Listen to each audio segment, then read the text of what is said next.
Hey YouTube, it's Julie. It's the 4th of July. Happy Independence Day to all my American friends.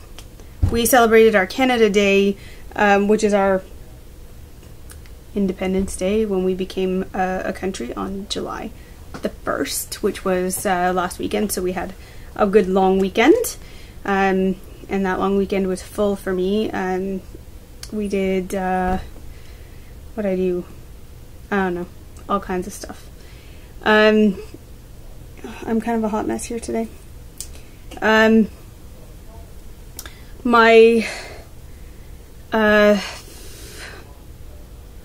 me collect my thoughts here for a second. Okay, let's talk about numbers. So when I, before surgery, my high weight recorded by Toronto Western Hospital was 258.4 pounds. I'm gonna have to go back in my videos to see what I've lost at what stage, because I haven't recorded it anywhere other than on YouTube, so I don't know, how much I've lost each month. I know it's slowing down a little bit, which I think is completely normal and natural at this stage. I'm gonna just count months at this point. I'm not gonna count weeks, because quite frankly I lose control of the weeks. I have no idea how many weeks I am. I kind of go by Nikki. Hi Nick. And if she doesn't do a video, then I don't know how many weeks out I am, because she says, oh, I'm 16 or 17 weeks out or whatever, and then I go, okay, I know I'm 16 or whatever. I'm 1 week behind her, so I just copy hers. And as much as I'm a Slackosaurus, Nikki's a Slackosaurus even more. Come on Nikki, you need to do more videos. So as of this morning, I'm really staying the same. My weight has stayed the same for the past probably week and a half, and I know why, so I'll explain that. I'm still sitting at 185. I go kind of up and down between 187 and 185. I count 185 because it's mostly on 185, but I have seen 187 a couple of times. It's water. The issue is water. I haven't been getting in enough. I have a Camelback water container that I use, and I measure how much water I drink every day based on that, because it's got a measurement on the side. So if I drink one bottle of the one of my Camelback bottles, it's 34 ounces of liquids. So I try to get in at least 2 bottles a day, which is 68 ounces, which is a good amount. That's how much I'm supposed to be getting in. In the last week or so, I'm not going to say I've been struggling to get water in, because I can. It's not a struggle to actually fit it in. It's more that I'm finding I'm forgetting. So I'm sitting at my workstation and I'm working, and I look up and it's noon and I've drank like this much out of the bottle. So I need to make a more conscious effort of drinking through what needs to happen, or through the bottle, through the day. So because of that, obviously, if you're not drinking enough water, your body can't flush itself out. It can't flush out the salt and all that kind of stuff. And then that's the other thing. I've been craving, I've been doing some head hunger stuff the last week. Some of the things I have stupidly ate. In all honesty and fairness, I've eaten some shit I should not have. And I think that is causing some issues with like a higher sodium intake, higher than my body's used to anymore. And then with the less water, ta-da, I have made the perfect stew for a stall, and it's self-made. I did it. So this week, my goals are obviously to get in enough water and to cut out a lot of the salt content stuff. It's, for the most part, there's some things that were, crappy, that I, like, downright shitty stuff I shouldn't have eaten at all. And, like, just poor choices. And then other things are not necessarily bad, but combined with the fact that I wasn't getting in enough water, make it bad. So, for instance, I bought some trail mix, some nuts. They were salted. Sodium's pretty high on those. So is the fat, but it's decent fat, and I bought the individual snack packs. So those weren't so bad. They were about 160 calories per package, and the kids ate most of them, so I only had a couple of them. But the sodium was quite high on them, and okay, so you're all gonna smack my butt, and I will turn around and take this spanking as graciously as I can. We went through McDick's, and I was starving, so I bought a children's hamburger. That's probably the worst that I've eaten so far, and I'll tell you something, it was gross, not something that I want to do again. It was kind of I need to eat something fast. We don't have anywhere else to really stop, and anybody who's had gastric bypass or the sleeve, you guys all know, sometimes you know, the best places to go if you need to eat out are sit-down restaurants where you can make proper choices. Could I have gotten a salad? Kind of hard to eat in the car, but yeah, I could have. I actually did some research and looked online to some of the better choices foods that you can get at fast food places. I don't know. What do you do? I made a bad choice, so I'm taking the criticism where it comes, so go ahead. I know. But the other thing that I've noticed myself doing is a little bit more on the snacking side of things. I've been craving salt and chocolate, which makes me think that maybe that time of the month is coming up. Sorry guys, too much info. But I'm just trying to get a hold on that, because it could also just be just my water intake. You know, sometimes being a little bit dehydrated shows its form in hunger for, you know, crap. So the last couple of days I've been working on getting enough water in. I still have to get another, I've finished one bottle, but I have to get another bottle of water in before I go to bed tonight. So I'm going to start working on that as soon as this video is completed. I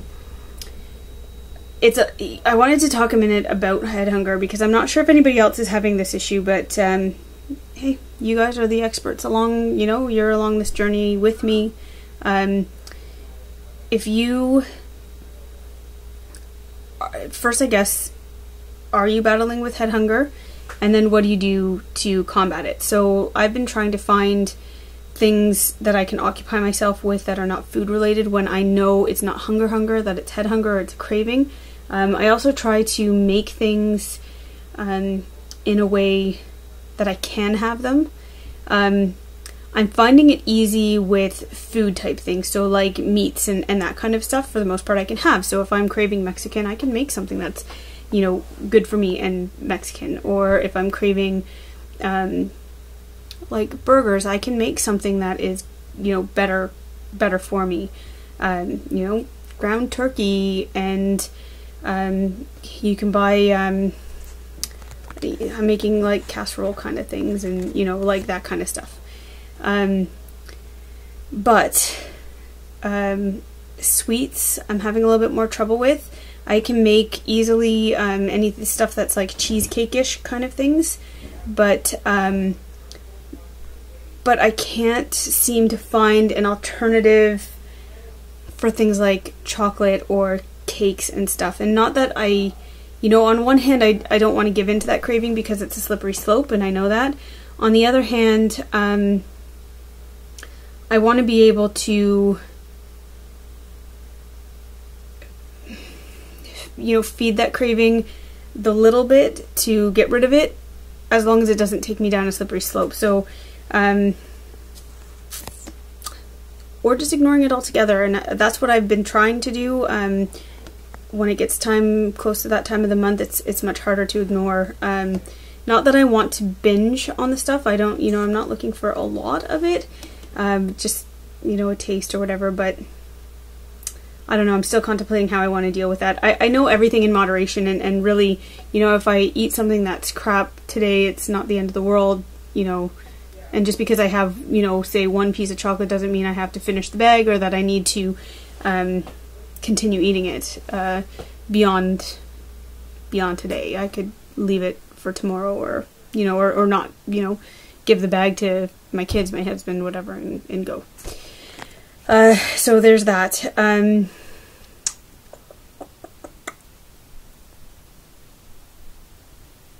The next 2 weeks are going to be extremely busy for me. So you probably won't get a video from me for the next 2 weeks. I'm going to be working my ever-loving patootie off. I work for 2 companies, one telecommunications company. Some of you know what it is. I'm not going to say on here what it is for 2 reasons. One is that any public forum, I've signed a confidentiality kind of thing, so with work, so on any kind of public forum I really am not allowed to disclose anything. I don't know why, but anyways. The second company I work for is one of the elevator companies, and they in Ontario their strike is over, so now we have all the buildings who've been waiting 2 months for service calling in saying, hey, how about me, can I get my mechanic out? And there's such a backlog and the call volume is so high that they need me to work every day for the next every Monday to Friday for the next 2 weeks. So I'll be working my first job, getting in the car, going to my second job for 2 weeks, basically 7 a.m. to 8 p.m.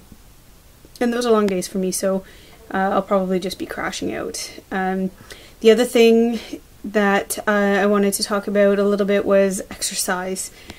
I'm finding exercise difficult to get in.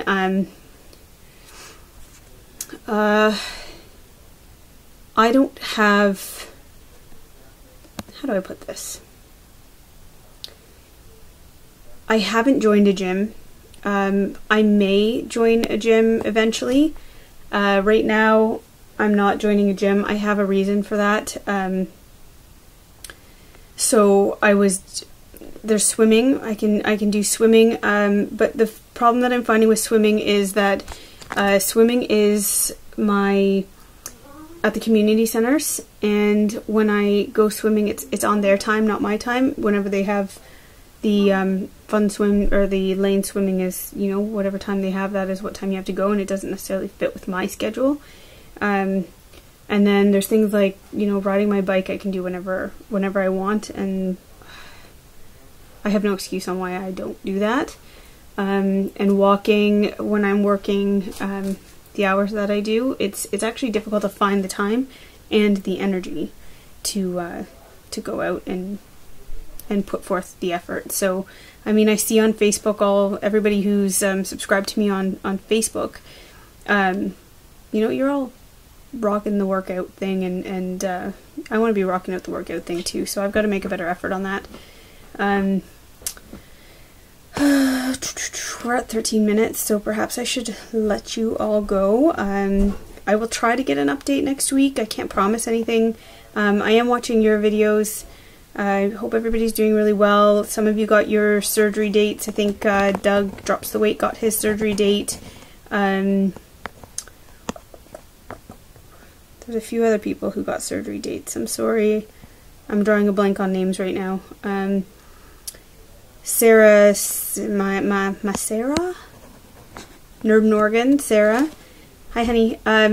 She's doing wicked, and if you guys can drop her a little line and give her some much needed, I'm not going to say much needed, she's doing fantastic, but I'm sure she could use a little encouragement. She's got an excessive amount of liquid time that she has to do. She had to do, I think, 2 weeks of clear fluids and then another like 2 or 3 weeks of full liquid. So she's still, even though she had her surgery, I think like close to 3 weeks ago, she's still on a liquid diet. And the liquid diet's hard. You guys all know that. I only had to do 2 weeks of a liquid diet, and I was ready to move on after those 2 weeks. So throw out some encouragement to her. I'm sure that she'll appreciate it. And then my other Sarah, less of Sarah, she's throwing out the spankings every Tuesday, and always has amazing advice. So check her out if you haven't already. If you're not subscribed to her, you need to be. Sue Waddleton. Sue Waddleton is, she is 4? I think she's 4 weeks out now. And we're getting together on Saturday, so we're going to go have some coffee and hang out and chat. I haven't really had much time to see her or to talk to her since she had her surgery, but I watched her on her videos. I chat with her on Facebook a little bit, and she seems to be doing fantastic. So way to go, Sue. You're doing great. Jen's doing really well. She's doing really, really well. And I think I touched on Nikki at the beginning. Nikki Nine Doors. She's doing fantastic. She's really changing in so many ways, and gosh, I love these ladies. Love you guys. And anyway, okay, now I'm at 16 minutes, so I'm gonna say goodbye. If I missed you, I'm sorry. I missed a lot of people, but I'm thinking of you, and I know all you who are doing well. Those who are not, you know what? This is a battle that we each have to battle in our own ways. And you gotta do what you gotta do, right? So you know if you're doing it right, you know if you're doing it wrong, you know if you need to change something, if it's not working for you, or if you're struggling with something, get the help that you need. Come to people for support. Don't be upset when people give you support, because not all support looks like rainbows and butt monkeys. Some support is like kick in the ass, you're screwing this up, let's get to it, and that is sometimes better support and better advice than the rainbows and blowing smoke up your ass. So if you're not doing it right, you don't need to be told you're not doing it right, you're not. And you know it. So, you know what? Take support where it's offered to you. People who are kicking you in the ass, they are not doing it because they dislike you or they think that you're totally fucking up or whatever. It's not that. It's that they are offering you the support that you actually need. You know? If you're saying, ugh, you know, I'm eating 6 chocolate bars a day and it's still less calories than what I should be eating, expect to get spanked. I would. I'd expect it. Just as I am expecting to get spanked for my McDonald's rendezvous. If you want to spank me, then I deserve it, because I know that I shouldn't have been there. I know I should have made a different choice. We could have gone to Wendy's, I could have got a chili. You know, there's other choices, there always is, but it's up to us to make each of those choices, and we live with whatever that choice is. So, anyway, I'm rambling. I gotta go. I'll talk to you guys later. Bye-bye.